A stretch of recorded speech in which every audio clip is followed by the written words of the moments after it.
Hello, good morning. Welcome to Joy News Desk. We're coming to you live from our studios in Kokomlemle. Coming up this morning, former Sanitation Minister Cecilia Adapa granted bail with surety by the Office of the Special Prosecutor, and steps are being taken to unseal assets declared by her. We have details for you shortly. Also this morning, 2 students of Addisadel College faced disciplinary action after viral video showed them engaging in what authorities say amounts to violent conduct. Plus, we begin the build-up to August 26 NPP primaries with a spotlight on Kwabneje Japan, who believes the NPP needs a new face to break the 8. We've begun our build-up to the August 26 Super Delegates Conference. My name is Aisha Ibrahim. Many thanks for choosing us. Stay for details.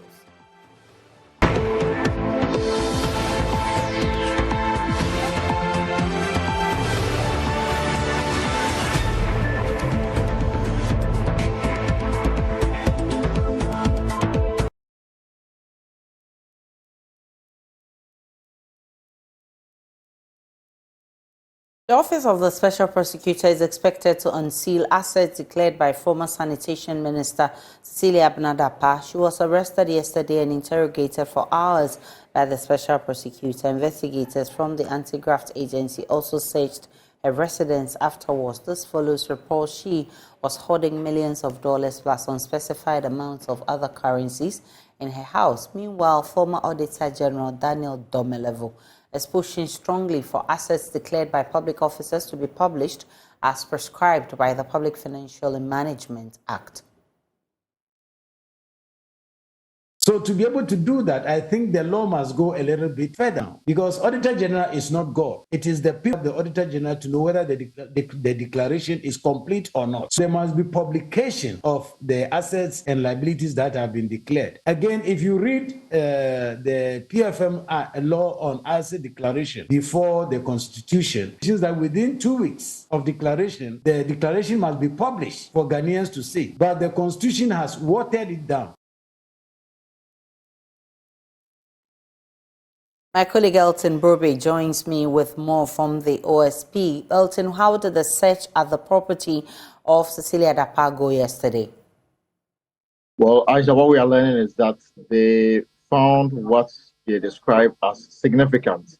It's unclear their description of significance or significant in this matter, but what we are learning is that the OSP uncovered what they want to describe as very significant during the search at the home of the former minister. First was the cantonment official residence, and then they took her to the Abelempe, which has now been designated a crime scene because the theft actually took place in that Abelempe residence. And after the search, which lasted several hours, what we are learning is that the OSP officers found what they want to describe as very significant. Is the OSP investigating any other person apart from the former minister? Yesterday, we picked information during the interrogation at the Office of the Special Prosecutor that the former minister made some, pronouncements when she was asked about the source of the money, why it was kept in the residence and not the bank, and who owes the money. Now, we are told that she mentioned, for example, that all the sums does not belong to her, that some belong to some relations of her. And for this reason, the OSP information we picked this morning is expanding the investigation to include some close family members of the former minister. And so in the coming hours and days, they are hoping to invite the names that were mentioned by the former minister to assist in their investigation. It is instructive to note that even though the former minister was at the offices of the special prosecutor yesterday, together with the husband was not a person of interest as of yesterday. Even though in the report that was made to the police, some belongings belonging to the husband was also captured as missing. Now, the OSP, according to reliable information I'm picking, is that the focus yesterday was on the former minister and not the husband. It is unclear whether the expanded information to include some relations of the minister may also include the husband. But what we have picked is that some names were mentioned, and they are going after that individuals to come and explain how the money could belong to them. The former minister been asked to do? So what she's been asked to do, she's on bail with surety. And then we are also learning that she's been asked to fill an income and property declaration form that was given to her yesterday, which is to state the properties and income that she owns. And then it's unclear whether the OSP will take steps to unseal the declaration she made in 2017 and in 2020 when she was appointed Minister of State under the presidency of Nana Addo Akufo-Addo. But what we do know is that she has been asked to fill this income and property declaration form, and that's my information will help the OSP now cross-check the property she's acquired whilst in public office and to establish whether or not some of the properties were acquired through ill-gotten money. So these are some of the information we are picking from the office of the OSP. Elton Brobe with that update. Meanwhile, Member of Parliament for Dodo Diudiu Edwin Nilante Vanderpoy is requesting President Akufo-Addo to step away from the Cecilia Dapar case and enable anti-corruption organizations to conduct independent investigations free of government's interference. If you say the person brought integrity to her office and to your government, this is a government that has lost every integrity. This is a government that has lost every modicum of respect, honesty, and also the dignity of governance.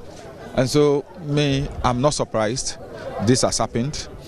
This is just the fact that what Mate Amidu said about His Excellency the President is really true, and we'll just wait to see what will come out of the SPO or other actions that will be taken to safeguard the interests of our democracy and also to at least restore some dignity to we political office holders.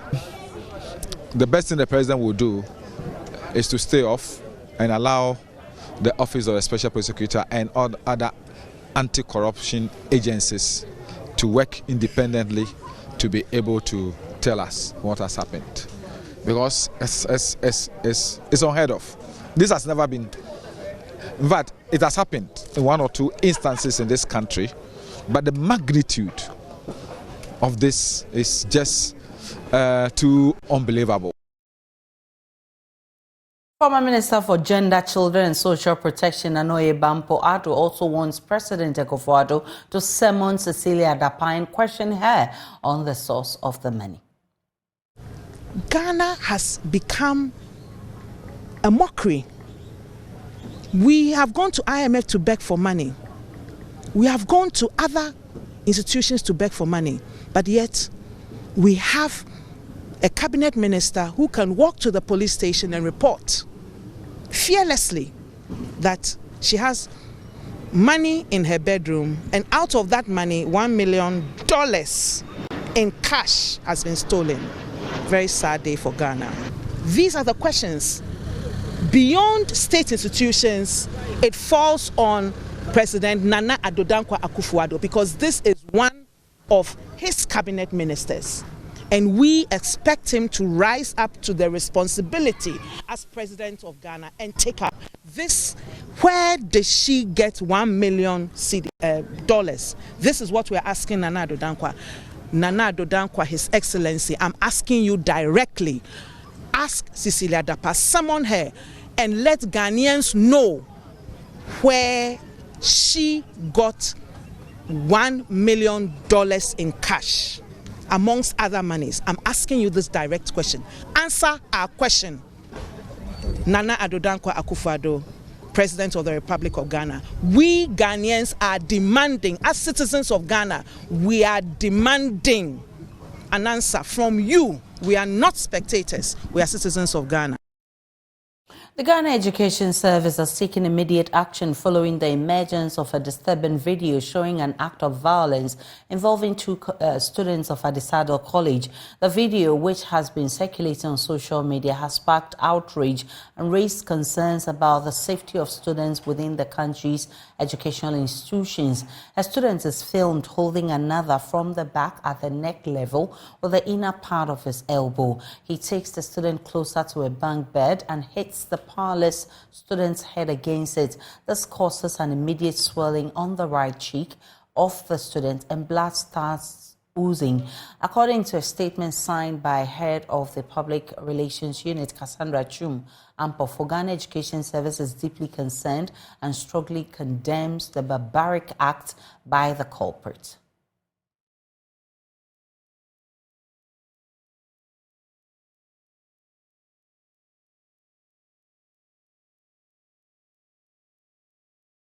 Well, we'll try and bring you Cassandra Chum from the Ghana Education Service, but let's get on to Zoom and get in touch with the former GIMPA rector and a renowned educationist, Professor Stephen Adai, to speak on how to check this lifestyle in our schools. I'm grateful for your time, Prof. Let me pick your preliminary thoughts on this worrying video. First of all, bullying, sad to say, has been with our education system for a long time. And I'm glad that at least, sad as the event is bringing it into becoming a policy issue. I remember even as a student at Seville also Training College, because we, fortunately, just by God's grace, my class was so ethical that when we got to the P4, that's T4, that's the final stage, we banned bullying in the school, to the great annoyance of the second year people, because the second years are those who do the most bullying, having just gone through the bullying year. And they were so furious with us that we banned, the students ourselves banned bullying, and therefore they couldn't bully those who were following them. But it is very, very rampant. I ran a school in which bullying is totally a dismissible offense.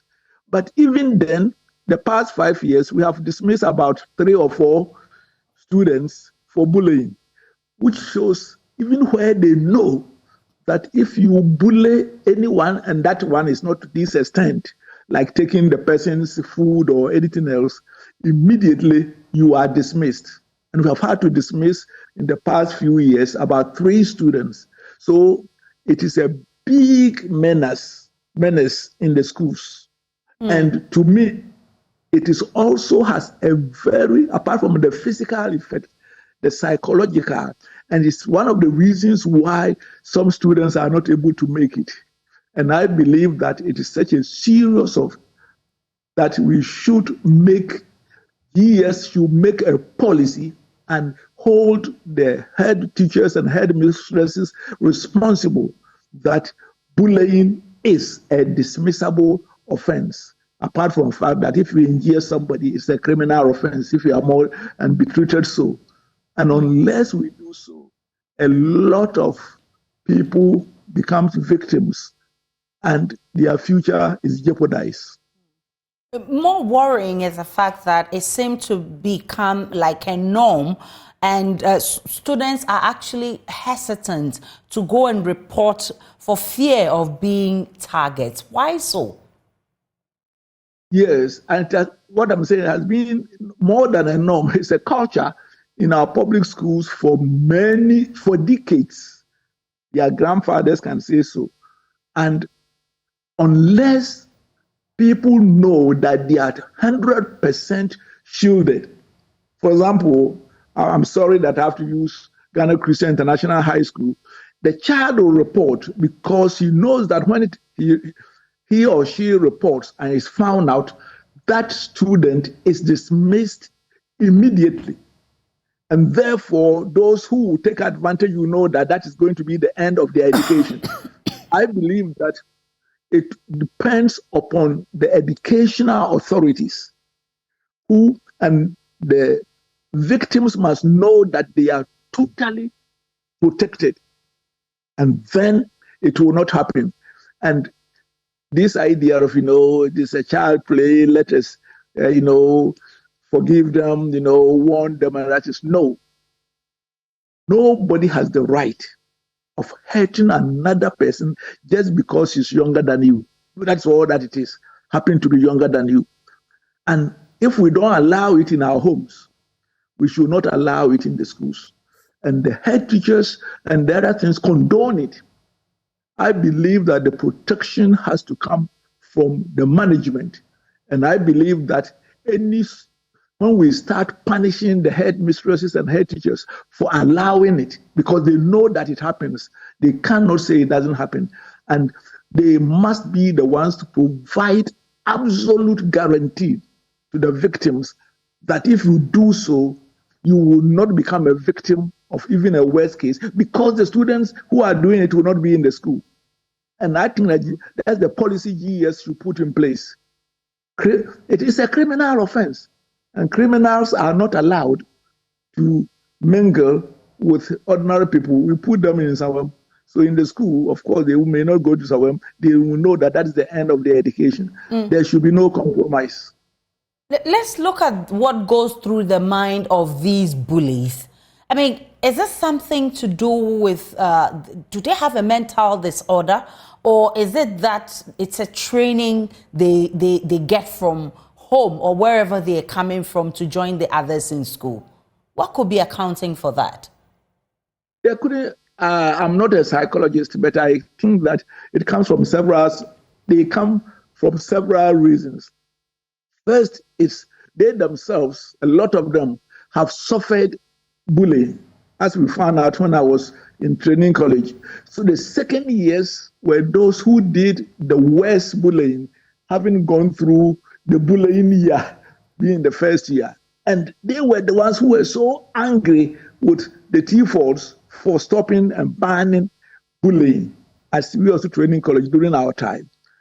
So first one is because they have suffered victims and they were looking that it will be their turn. So a lot of them is because it's allowed, they have become victims. And unfortunately, you would think that when people become victims, they would want to stamp it. But this one, it works the other way. Some also have had some abusive homes and poor treatment at home, and they want to show that they have arrived. But most of it has to do with the fact that they have been victims, and they think that it is not their turn to pay the juniors and probably show that they are now seniors.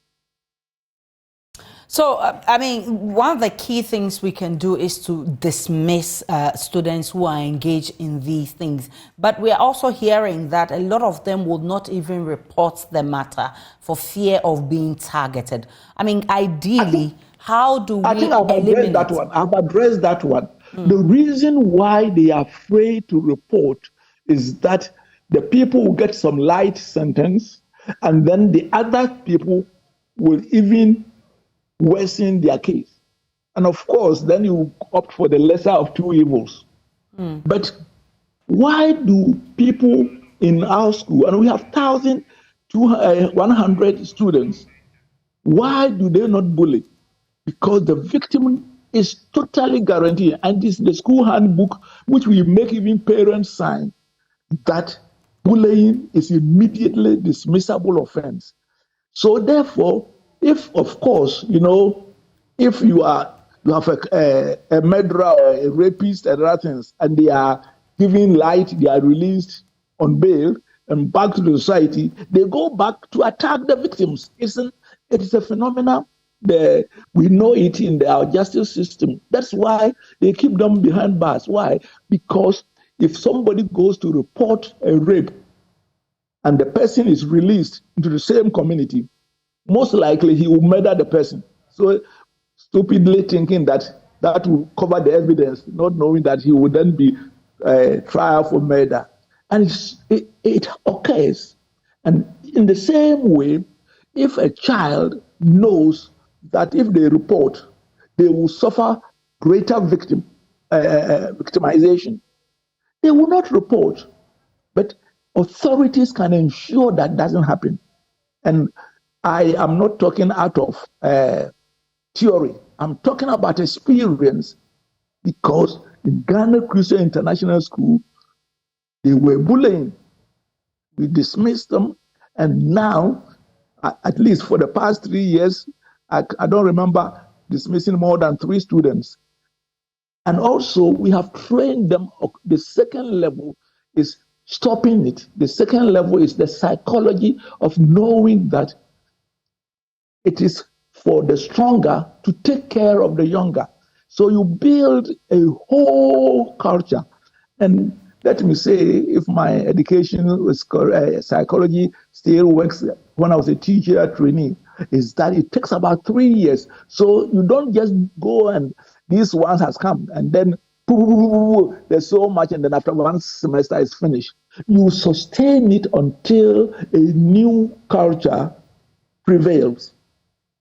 And that requires eternal vigilance. And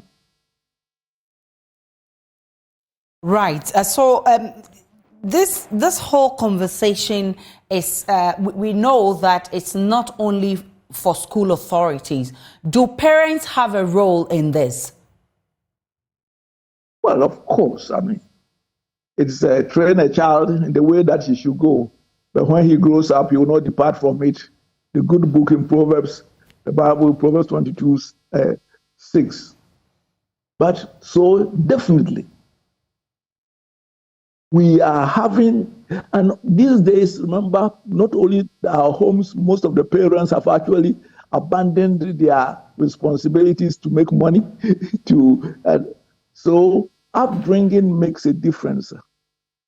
For example, God forbid, if my child went and beat somebody in the school and I hear about it, the way he will not even dare to. So the bringing up of the children but at the end of the day, I don't think that the school authorities can go to everybody's home to make sure that the children who are coming are brought up. But in the same way, when Ghanaians go overseas, they work hard. When they come to Ghana, it's Abayajuma. Is the atmosphere which is created in the school is, to me, what I will aim at, because yes, parental upbringing is important and is a factor, but I am not going to be in a position to, or neither the government, to make sure that every home is being sane in the upbringing of the children, but the school can stop it.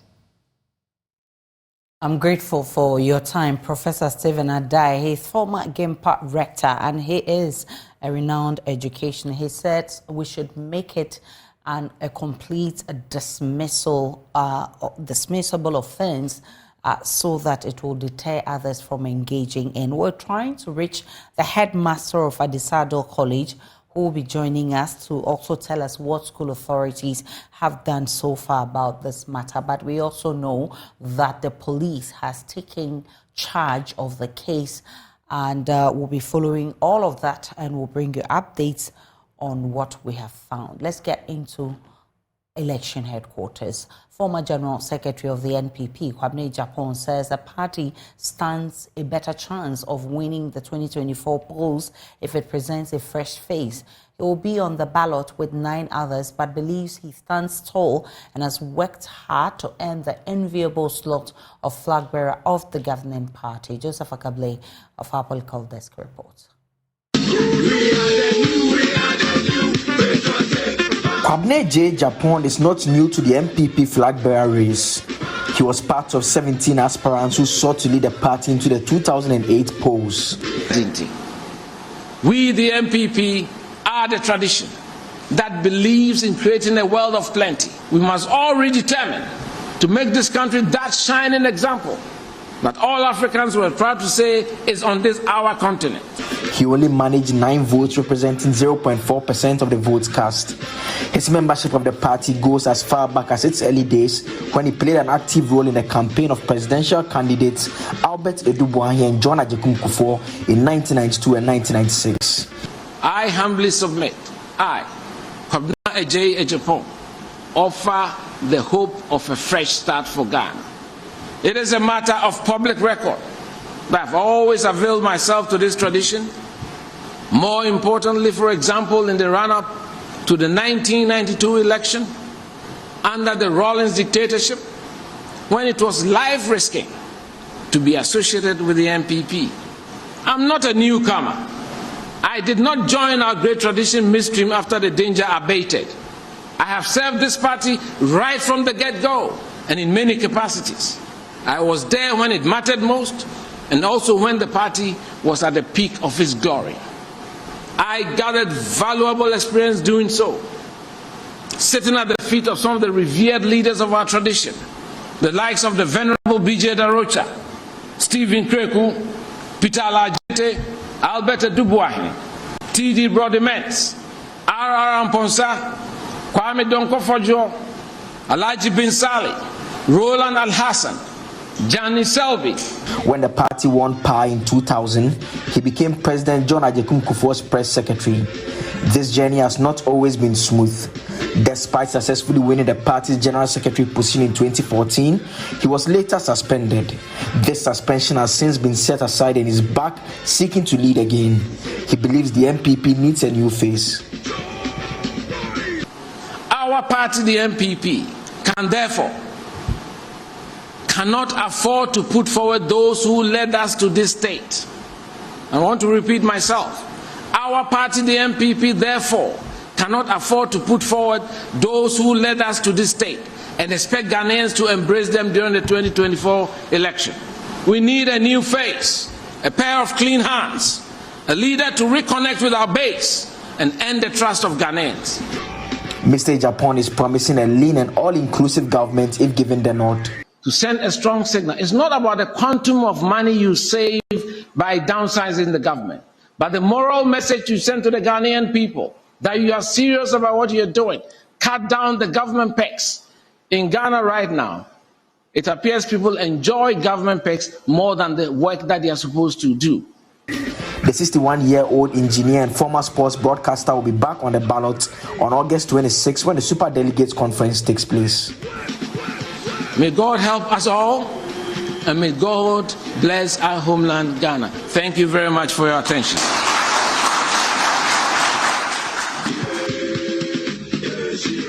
The Public Utility Regulatory Commission (PURC) has indicated the continuous incidents of cable and meter theft are affecting the delivery of utility services in the Keta and Angloga districts. This, coupled with the influx of fake meters installed by customers and burning of poles, impedes the smooth operations and revenue generation of the Ghana Water Company Limited and Electricity Company of Ghana. The Volta Regional Manager of PURC, Philip Addisadel, made this known at a media engagement on the regulatory body's operations in the first half of 2023.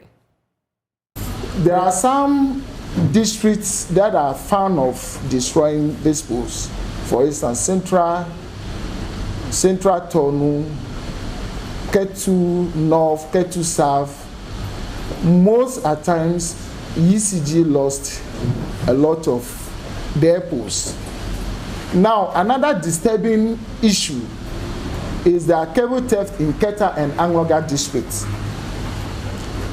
In those areas, you will be surprised that in the night you think that power has gone off and not me, somebody has cut the copper cable from ECG lines.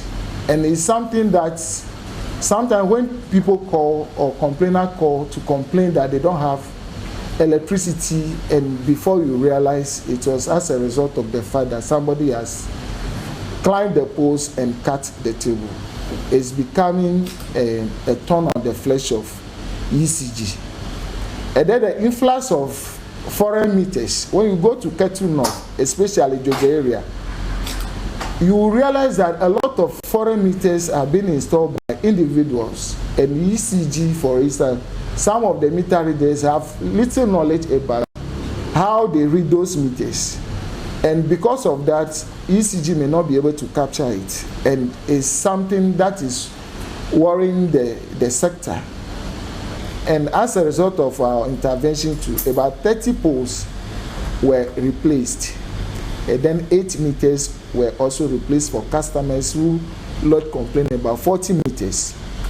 2 transformers replaced, and over 400 complaints were resolved, and our customers were happy. Customers are now abreast with the rights and responsibilities as a result of our education that we have been doing in our villages and towns. And then ECG's increased revenue mobilization, as I already said, that Bureau has laid a strong foundation by distributing the airline portion that talks about the need to pay your bills within 14 days. A forest guard who went missing at Sunyani 3 weeks ago has been found. 31-year-old Vitus Yodong was found at a refuse dump with his legs tied and hands handcuffed at Nkoko Asuna in the West municipality of the Eastern region. Speaking to our Doom News, the victim said he was captured by some alleged illegal chainsaw operators in the Asokese Forest Reserve in Sunyani during an operation. This happened when he excused himself from among his colleagues to attend to Nature's Call on the 2nd of July 2023. He said he was assaulted and later dumped unconsciously.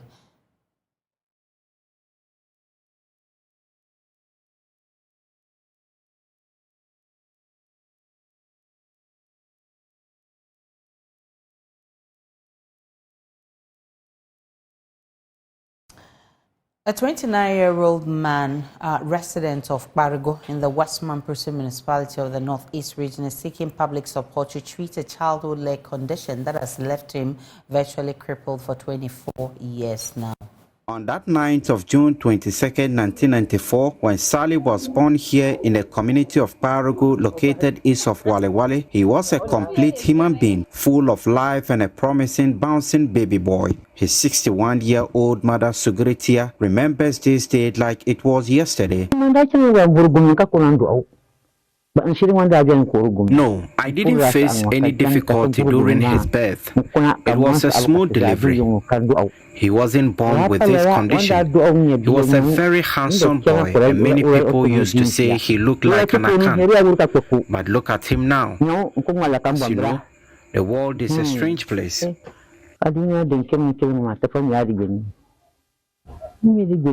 As the 5th child, Sally's mother recounts how there was something special about his looks that made him stand out among his siblings. Sally's peasant parents were overjoyed to have him and loved his smooth growth. However, in 1999, when Sally was only 5 years old, an incident occurred right here under this tree, which has since left him almost permanently deformed for the last 24 years.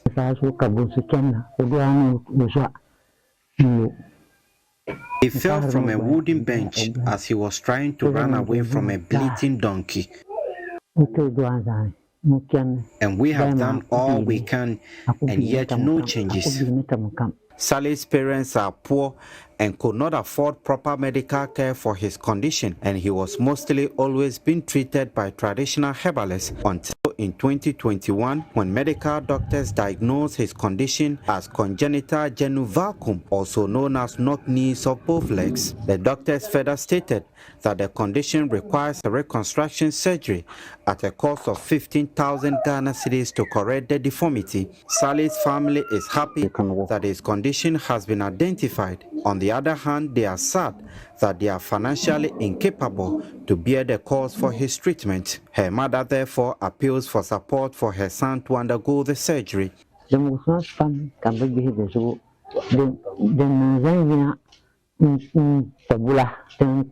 I am deeply worried and have sleepless nights about his condition. I do not have the wherewithal to treat him. I am pleading with people out there to support us to treat him. Sally, who is now 29 years old, a school dropout and jobless, said his condition has hindered his progress in life. We are poor family and we are lacking of money. So those things, if I have legs, I would have know what to do so that I can proceed my education. But because of my life, I couldn't make it. He pleads with benevolent individuals and groups to help get treatment for his condition. He said, In the Quran, it says, "Manzala zikrillah kardan hasana." If you give to somebody, you receive something from God. People look down upon me because of my leg. If you see me, you just say, some can say, no, after you boy, you can't even do anything. But man is not God. Maybe it can time to come and my problem will be solved and I'll look like others. Inshallah. His teenage wife also begged for financial support for his treatment. I will continue to be with you, and I will pray that God will touch people's hearts and they will come out and help him. Elias Sotanko from Paragu for Joy News. Let's go back to our earlier story of Dominic Vitus, who has been found with the Forestry Commission, who got missing, who has been found. Dominic Donyina is our reporter with Adom FM. He joins us with more. Dominic, when was Vitus found? Today, at around 6:30 p.m., when the Forestry Commission in the Bono region had a distress call from Nkoko in this region that Vitus Yedong had been found in the central region. So he was brought back to Sunyani yesterday around this dawn, and he was taken to the hospital for treatment. So currently, as I speak, the Forestry Commission has met the family of Vitus Yedong to discuss one or two issues with them before they brief the media. As to what happened to him in the forest. Yeah, I just spoke to one of the officers of the Forest Commission, and he told me when he spoke to Vitus, he was telling them he was abducted by some people who took him to the Nkoko in the eastern region. But according to him, the information was given was distorted. So they took him to the hospital to have a stable condition, so that this morning they will speak to him again and then meet the family, so that they get to know what exact information to be given to the public. His condition as we speak this morning? His condition is stable according to the Forestry Commission, stable now. So as I speak, the Forest Commission with the family is having a meeting, so that I think afterwards we'll get to know what they have for the general public with regards to the found Vitus Yedong. Dominic Donyina is our Dom News reporter with that update. Definitely when he's brought out of the hospital, we'll get to hear more of what happened to Vitus, who works with the Forestry Commission. Let's take a break on Joy News Desk. When we return, Daryl Kwao brings you business.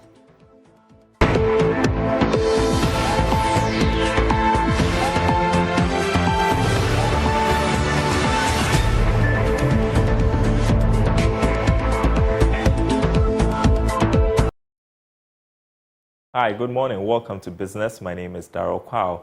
Professionals in science, technology, engineering, mathematics, STEM, and other technical vocations are often male-dominated. This trend tends to promote gender stereotypes, widen the gender wage gap, and limit workforce diversity.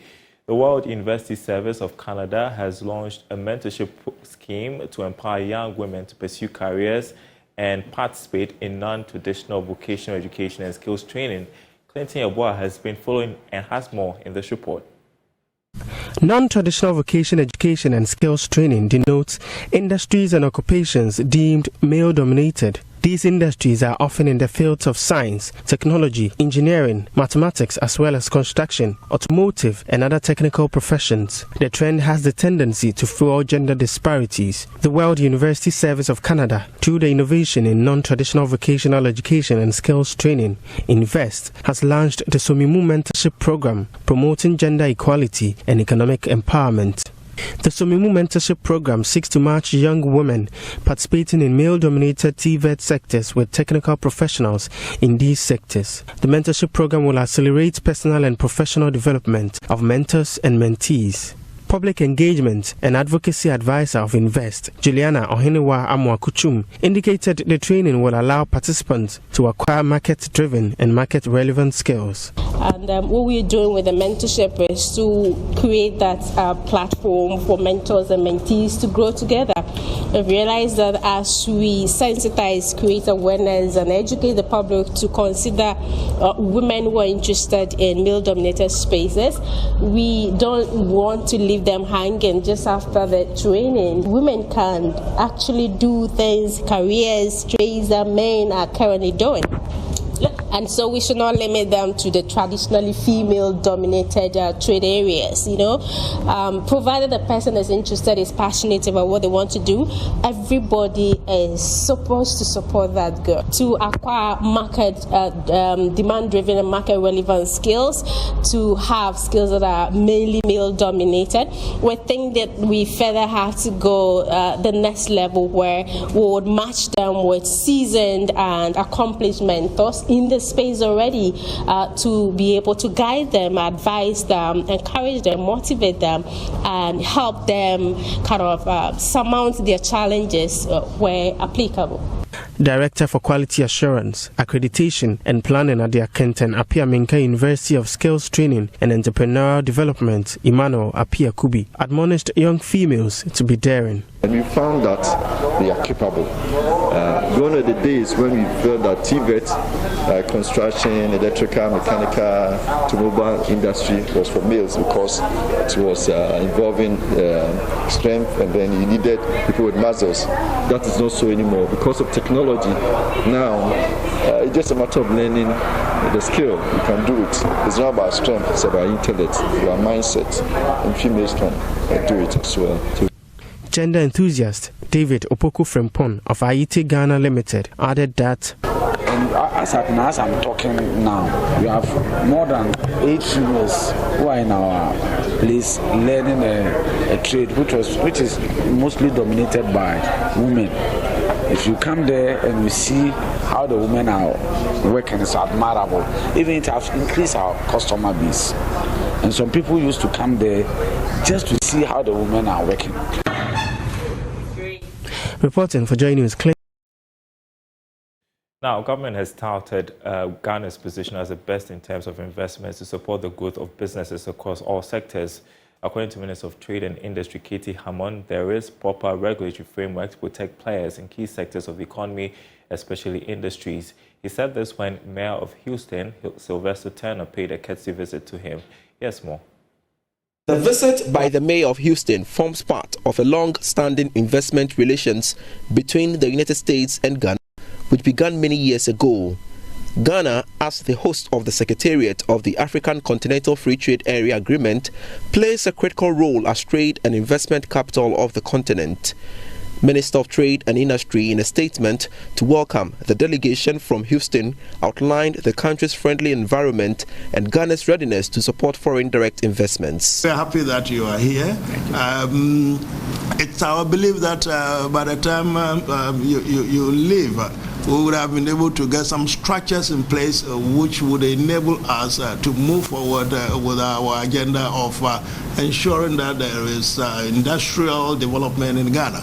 The President has talked about it many times. We cannot be doing the same thing that we used to do and hope to make any transformation in our economy. It doesn't work like that. It's not just right.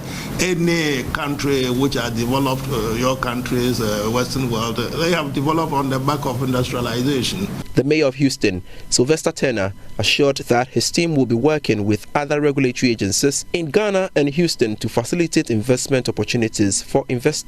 It's our way of saying to Ghana that we are here to build on the relationship and at the same time to try to come up with some specific action items that people can see the success of this mutual relationship. And so we have been talking about putting forth and building some small working groups between Ghana and the city of Houston so that we can work on these areas of interest, whether they're in healthcare, energy, innovation, exchange programs, those of that nature. So we're excited about what is taking place. We're excited about the collaboration that's taking place, and Mr. Minister, we look forward to working even closer with Ghana, and specifically with you and your office. I will say, when it comes to trade, as of last year, the amount of trade between Ghana and Houston, just Houston alone, was right at $293 million. That may seem like a large number, but it can be exponentially greater. Houston is described as the energy hub of the United States, and Ghana is looking forward to tapping in the experience to maximize benefits from the oil and gas industry. And that's business. More news after this break.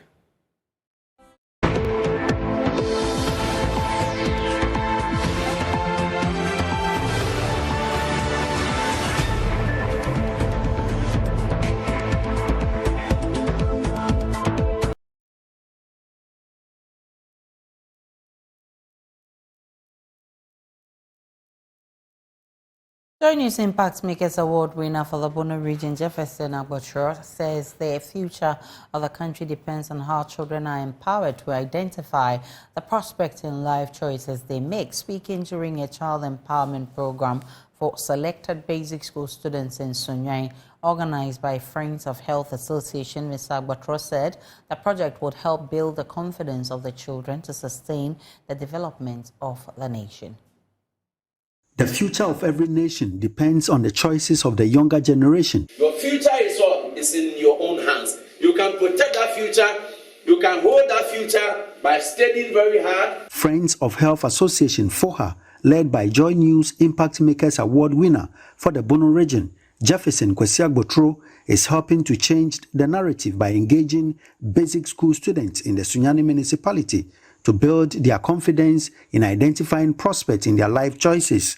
Students from the Norbert Educational Complex at Yaohima and Assemblies of God schools in Sunyani were exposed to the causes and effects of drug abuse and teenage pregnancies, mentorship, career guidance, and menstrual hygiene education, among others. We are telling them to ensure that they do not become victims of teenage pregnancy, victims of drug abuse, they do not become victims of child marriage. And when we have these young ones going to school, it means that they are going to become productive, they are going to work, and their dependency ratio or unemployment rate by extension in years to come is going to reduce. So I was motivating and empowering them that it's possible. The future is full of possibility, and they just have to stay focused until they get there to make greater impact in their generation. Some of the teachers said the empowerment drive deserve commendations.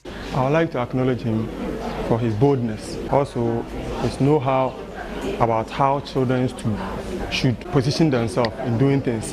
Ghana is turning to a country where youths find themselves in a situation whereby they don't know what to do. For him to take upon himself to organize such a thing, I think he should be applauded, even more than this. FOHA hopes to empower over 2,000 children, a project Mr. Agbochro said requires the support of stakeholders to help children make the right choices today to impact their future and the country tomorrow. We need to go to the hinterland, the hard-to-reach areas, and then we need transport to carry volunteers there, and then we also need some, the menstrual part, we also need some item to motivate the kids. So definitely we are calling on all these stakeholders.